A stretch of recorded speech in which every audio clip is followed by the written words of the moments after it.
Hello viewers, thank you so much for joining me on this channel. Every time I make a video about my trip to London, I realize that there are many places I did not visit. Maybe they are places that I will visit in the future, but I don't want to think too much about that. Let's just focus on the places I did manage to visit. So without further ado, let's get into the substance of this video.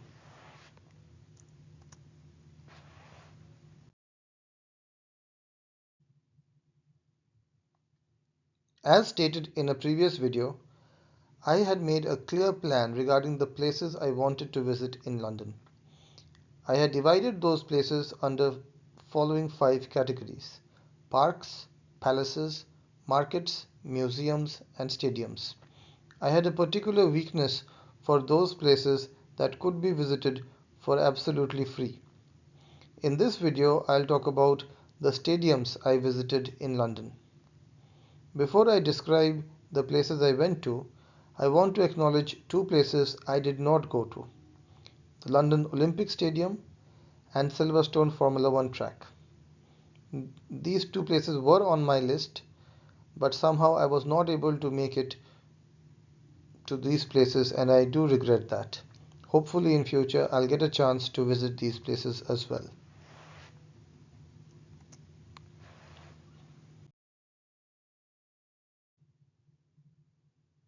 This is a map of London's rail network, both underground and overground. It is not a very easy map to understand just by looking at it, but what you can notice is there are some concentric circles. The circle at the center reflects Zone 1 and it goes all the way out to Zone 8. There is something in London called daily capping, which basically means if you restrict yourself to a particular zone, you would not have to pay more than a particular sum on a given day. So if you stay within Zone 1, you would not have to pay more than a particular sum, say £5, on a given day.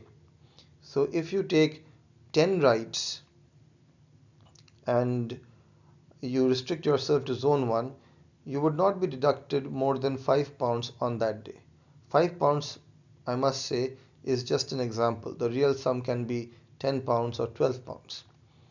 Now if you are traveling across 4 different zones and you have taken 10 train rides on the same day, your daily cap may be slightly more. So in that case, maybe your daily cap is £12. So it was very important for me to know how many zones I was covering when I was traveling all across London. That information I could get quite easily from this map. However, when I tried to figure out my exact route from one station to another, I relied on apps like Google Maps and City Mapper.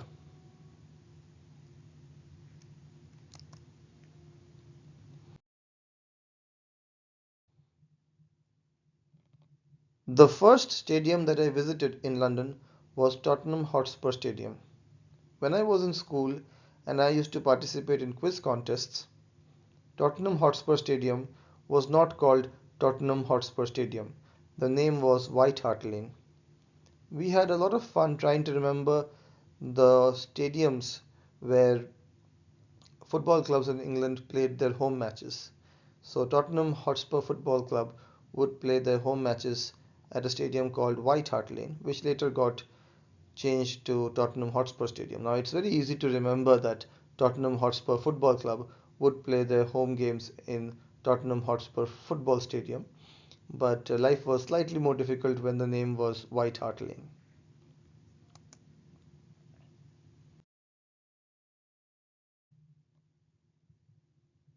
Luckily for me, White Hart Lane still remains the name of the overground rail station closest to Tottenham Hotspur Football Stadium. You can see an arrow pointing towards Tottenham Stadium. This sign here does not reflect underground station because this circle is not red, this is orange. So this is a sign reflecting an overground rail station in London.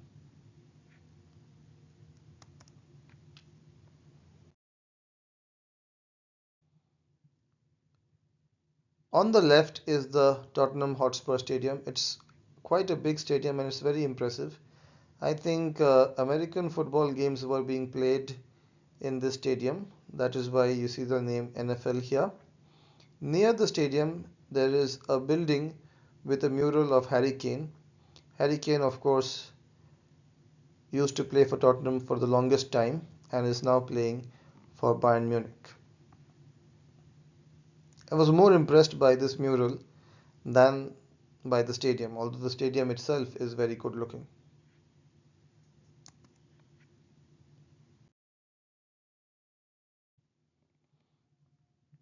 Naturally, from Tottenham Hotspur Stadium in North London, I went to Emirates Stadium in North London, the home ground of Arsenal Football Club.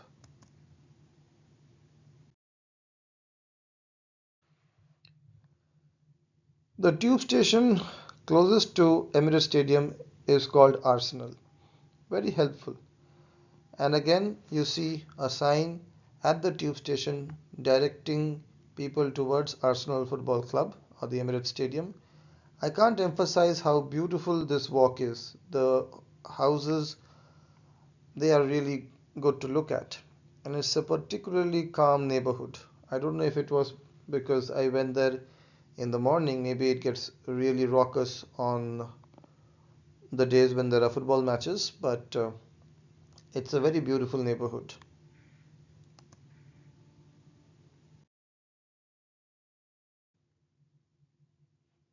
This is Emirates Stadium.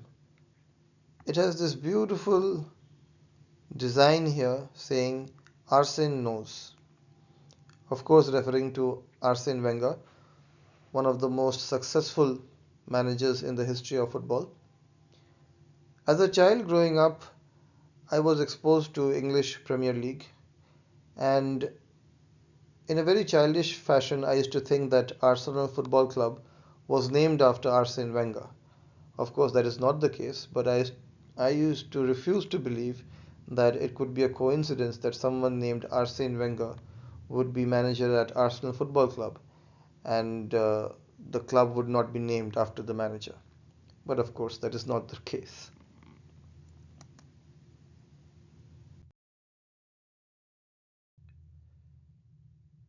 One of the amazing aspects of Emirates Stadium is at each corner of the stadium, all around the perimeter, there are statues of famous football players.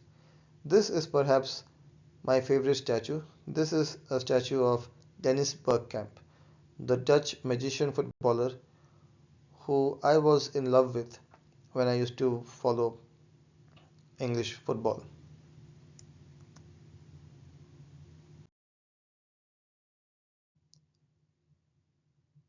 And of course, there is a statue dedicated to Thierry Henry, the legendary French football player. He needs no introduction.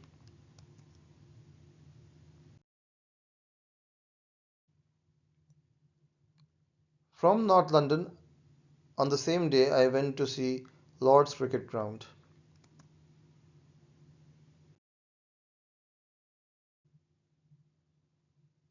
I had said this in a previous video that if you want to explore only one part of London, try to go to the Regent's Park. As you can see in this map here, these columnar structures are very helpful. I would argue they are more helpful than Google Maps or Citymapper or any web-based app. They help you understand where you exactly are and they give you very helpful walking directions. As I was saying, if you could reach the Regent's Park and if you could just walk around the perimeter of the park, you would come across some of the most famous tourist attractions in London, such as Lord's Cricket Ground. For an Indian, visiting Lord's Cricket Ground is almost like a pilgrimage.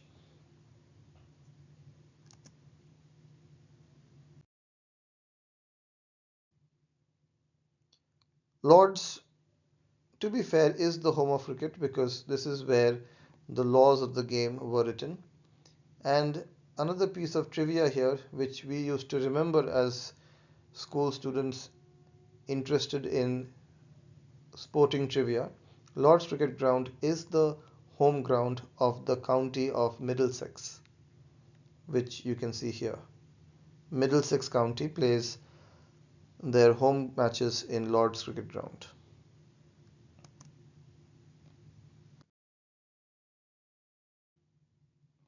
From Lord's Cricket Ground, I went to see All England Lawn Tennis and Croquet Club in Wimbledon.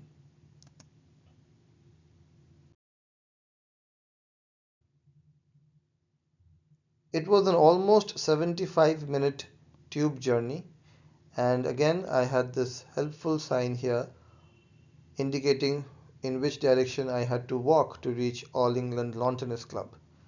1500 yards did not help me. I now realize that it was a long journey, but it was definitely worthwhile.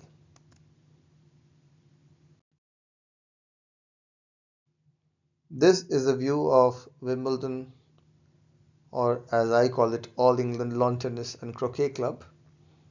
This is where the famous Wimbledon Tennis Championships are played. This is a view of the entrance to Centre Court.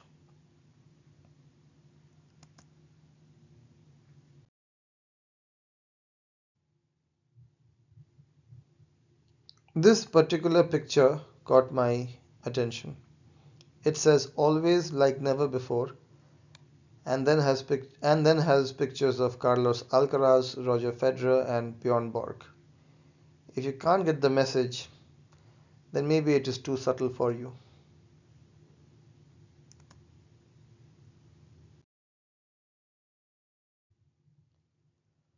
On a on a different day, I went to see Wembley Football Stadium.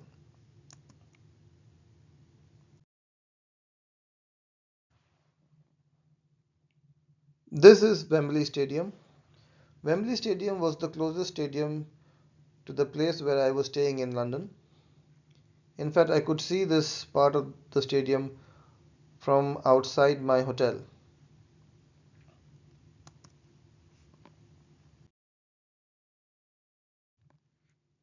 The last stadium that I visited was Stamford Bridge, the home stadium of Chelsea Football Club.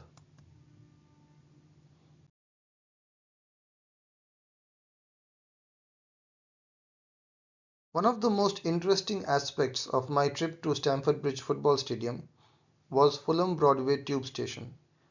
I walked to Stamford Bridge Football Stadium from Fulham Broadway Tube Station, and to be really honest, I was more impressed by the tube station than I was by Stamford Bridge Football Stadium.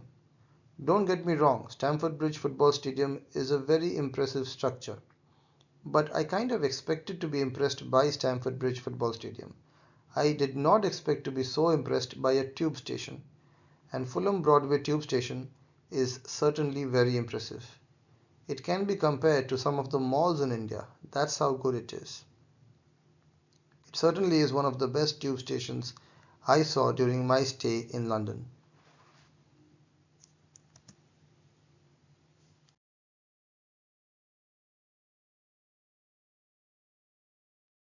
Stamford Bridge is the home ground of Chelsea Football Club, and Chelsea Football Club is the favorite football club of some of my dearest friends.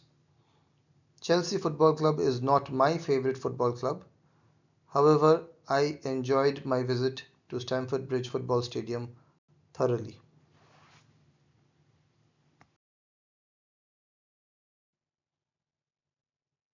Thank you so much for watching this video.